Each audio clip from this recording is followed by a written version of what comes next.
En cinquième, nous avions dit que la matière était composée de petits grains chargés plus et de petits grains chargés moins, et que l'électricité, c'était cette force naturelle qui existait et qui faisait que les petits grains plus et les petits grains moins venaient se coller les uns aux autres.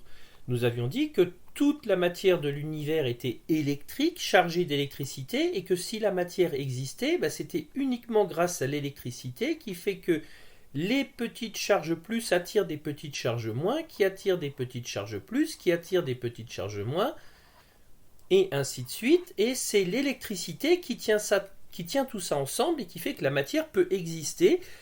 Sinon, nous ne serions que des tas de poussières microscopiques qui ne tiendraient pas les unes aux autres. Si tous nos petits grains de matière tiennent collés les uns aux autres, et bien la colle qui tient tout ça ensemble, c'est l'électricité.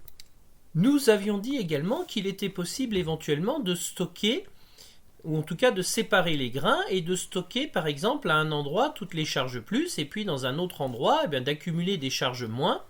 On avait ce qu'on appelait à ce moment-là de l'électricité statique avec des endroits qui étaient chargés. Ici un endroit qui est chargé plus et ici un endroit qui est chargé moins. Et on avait dit qu'évidemment ces charges plus là, les charges plus entre elles se repoussent et elles sont attirées par les charges moins, et inversement les charges moins ici se repoussent entre elles et elles ont tendance à être attirées par les charges plus. Ce qui veut dire que la matière va avoir tendance à se décharger, c'est-à-dire qu'en fait toute cette accumulation de charges va avoir tendance à se défaire, c'est-à-dire que les charges petit à petit, les charges plus et les charges moins vont essayer de se regrouper pour revenir vers un état où les charges plus et les charges moins s'annulent entre elles et où la matière n'est plus chargée, où la matière est neutre. Il y a autant de charges plus que de charges en moins, elles sont bien réparties et tout ça, ça s'annule et la matière n'est pas chargée. Et tout ça nous avait amené à la chose suivante, on avait imaginé qu'on puisse avoir un générateur avec une borne plus dans laquelle on a accumulé beaucoup de charges plus, il y a une grosse charge plus, et de l'autre côté une charge moins dans laquelle on a accumulé beaucoup de charges moins. Évidemment, toutes nos charges du côté plus comme du côté moins se repoussent entre elles et les charges du côté plus et les charges du côté moins sont très attirées.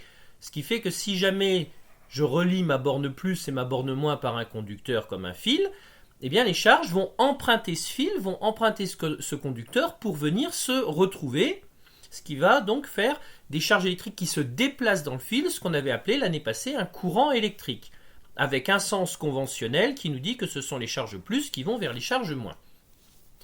Donc, pour l'instant, on en est là, on a un générateur, une pile qui d'un côté est chargée plus, de l'autre côté est chargée moins, et entre les deux, on a donc un circuit, c'est-à-dire un endroit où les charges plus se déplacent de la borne plus vers la borne moins pour aller se rejoindre, et tout ça forme ce qu'on appelle un courant électrique au sens propre du terme, c'est-à-dire c'est des charges électriques qui courent dans le fil.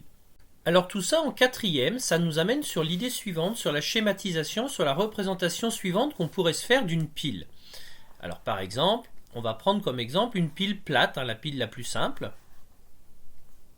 Voilà. On va imaginer qu'elle soit rectangulaire, donc avec deux compartiments, ces deux lames. Alors je vous rappelle que la borne plus sur le schéma normalisé c'est le trait le plus grand, que la borne moins c'est le trait le moins grand, mais qu'en vrai sur la pile, eh bien la borne plus c'est la petite lame et la borne moins c'est la grande lame. Donc on pourrait imaginer que du côté de la borne plus on a accumulé un certain nombre de charges plus. Donc là par exemple j'en ai fait 1, 2, 3, 4, 5, 6, 7, 8, 9, 10, et que du côté de la borne moins, j'ai accumulé un certain nombre de charges moins, donc 10 aussi. Et donc là, par exemple, sur ma borne, du côté plus, j'ai 10 charges plus, du côté moins, j'ai 10 charges moins, et on voit bien que pour aller de la charge plus 10 jusqu'à la charge moins 10, entre les deux, j'ai une différence de 20 charges. Pour aller de la charge plus 10 jusqu'à moins 10, faut que j'enlève 20. Donc j'ai une différence de charge de 20. Alors imaginons que je fasse fonctionner ma pile, donc au fur et à mesure les charges circulent, donc les charges sortent d'une borne, vont se retrouver, puis se neutralisent les unes les autres. Donc au fur et à mesure du temps, mes charges petit à petit vont réussir à se neutraliser. Et puis on arriverait par exemple à ce stade-là. Donc là, qu'est-ce que je constate ? Il me reste 2 charges plus, et puis de l'autre côté, il ne me reste que 2 charges moins. Et donc ma différence de charge entre les deux, elle est de 4. Je suis passé d'une différence de charge de 20, j'ai 20 charges d'écart, à une différence de charge de 4. Je n'ai plus que 4 charges d'écart. Ma pile est moins chargée, elle s'est déchargée. Et si vous avez déjà utilisé une pile, vous savez que quand une pile se décharge, elle laisse circuler de moins en moins de courant. Et par exemple, si je branche une ampoule dessus, mon ampoule va briller de moins en moins fort. Donc c'est important de pouvoir connaître la différence de charge entre mes deux bornes, entre deux endroits dans mon circuit, parce que ça va avoir tendance à m'indiquer si mon courant va avoir tendance à y circuler, va avoir envie d'y circuler. En tout cas, si dans cette partie-là, mes charges électriques sont très attirées par l'autre côté, ou pas. Parce qu'évidemment, si mes charges électriques sont très attirées par l'autre côté, elles vont avoir très envie d'y aller, donc je vais avoir tendance à avoir plutôt plus de courant. Et puis à l'inverse, si mes charges électriques sont peu attirées par l'autre côté, elles n'ont pas spécialement de raison, en tout cas elles ont moins de raison de se mettre en mouvement. Donc si elles n'arrivent pas déjà d'ailleurs avec un petit peu de vitesse, elles n'ont pas trop de raison de se mettre à circuler parce qu'elles ne sont pas très attirées. Donc tout ça, ça va m'amener à une nouvelle notion, la notion de tension électrique. Alors, définition, la tension électrique, c'est la différence de charge qui existe entre deux points de mon circuit. En fait, les charges électriques s'accumulent à différents endroits de mon circuit. Il y a des endroits où ça passe bien, il y a des endroits où ça bouchonne un petit peu. Donc il y a des endroits où j'ai un petit peu de charge qui s'accumule, il y a des endroits où au contraire il y a moins de charge. Donc entre différents endroits de mon circuit, je vais pas avoir la même charge, je vais pas être chargé pareil, tout mon fil va pas être chargé pareil tout le temps. Donc j'ai une différence de charge à différents endroits de mon circuit. Et cette différence de charge, c'est ce que l'on va appeler la tension électrique. Ça correspond à ce qu'on a mesuré là précédemment sur ma pile. Mes différences de charge, à cet endroit-là j'ai 10 charges plus, à cet endroit-là j'ai 10 charges moins, entre les deux j'ai 20 charges d'écart. Ce qu'on a donné ici pour la pile, en fait, ça va être valable sur tout mon circuit. Donc à chaque endroit de mon circuit, chaque entrée de dipôle, sortie de dipôle, fil, etc. va être chargée, plus ou moins chargée, et donc selon les endroits de mon circuit, j'ai pas la même charge. Et donc, si je prends deux endroits au hasard sur mon circuit, je peux calculer, je peux mesurer une différence de charge entre ces deux endroits dans mon circuit. Alors, la tension se note grand U. Alors, pourquoi grand U? Faites attention, c'est pas T. Tout simplement, déjà, petit t, c'est le temps, grand T, c'est la température. Donc, T, c'est mort. Donc, c'est grand U. Et évidemment, on ne va pas faire comme on a fait là, compter avec les charges, parce qu'on se doute bien que moi, pour le dessin, j'ai fait 10 charges ou 2 charges, mais en vrai, dans un fil, il n'y a pas 2 charges ou 10 charges ou 20 charges, il y a des milliards de charges.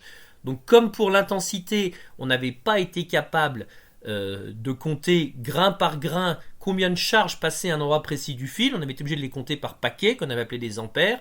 De la même façon, on ne va pas être capable de compter toutes les petites charges élémentaires pour dire ici j'ai 14 milliards de charges et puis ici j'ai 14 000 milliards de charges. Donc on va, comme pour l'intensité, être obligé de prendre une unité. Donc une unité, elle est concrète, c'est un certain nombre de milliards de charges d'écart. Et donc cette unité, en l'occurrence, c'est le volt, symbole grand V, et c'est une majuscule puisque ça vient du nom de quelqu'un, ça vient d'Alessandro Volta, qui a commencé les premiers travaux sur l'électricité et qui a inventé la première pile. Alors c'est un petit peu abstrait la différence de charge entre deux endroits, parce que la charge c'est les petits grains de courant qui s'accumulent ou qui s'accumulent pas, ce qui fait que mon fil il est un peu chargé ou pas très chargé. C'est pas très facile à se représenter, à comprendre. On arrive assez facilement à comprendre, mais à se le représenter pour réfléchir avec ça, c'est pas simple.